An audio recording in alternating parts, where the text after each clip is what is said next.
In this guide, I'll show you how to set up DS4Windows and connect your PS4 controller to your Windows PC. This is especially useful for games that don't natively support PlayStation controllers. If you find this video helpful, don't forget to like the video and subscribe to the channel. Now, let's get started. First, open your web browser and search for DS4Windows. Press Enter and open the official download page from the first search result. Once the website opens, click the download button in the top right corner. Scroll down and click Download again to start downloading the latest version. After the download is complete, open your Downloads folder. Right-click the downloaded zip file and select Extract All, then click Extract. When the extraction is finished, open the extracted folder, then open the DS4Windows folder inside it, and launch the DS4Windows application. If a message appears saying that .NET Desktop Runtime is required, click Yes. This will open the Microsoft download page.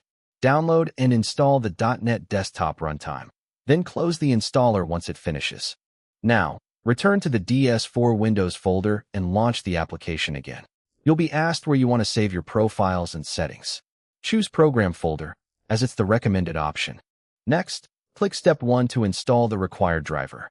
Follow the setup wizard by clicking Next, accept the license agreement, and click Install. Once the installation is complete, click Finish. If you see any optional setup steps, you can complete them if needed, or simply click Finish to continue. Before starting DS4Windows, connect your PS4 controller to your PC using a USB to micro USB cable. Plug the USB end into your computer and the micro USB end into the top of your controller. Now, go back to the DS4Windows application and click Start. The software should automatically detect your controller. You'll notice it appears as a virtual Xbox 360 controller. Don't worry, this is completely normal. DS4Windows emulates an Xbox controller because Windows has broader built-in support for Xbox gamepads, allowing your PS4 controller to work with more games. And that's it. Your PS4 controller is now connected and ready to use on your PC. Thanks for watching, and I'll see you in the next video.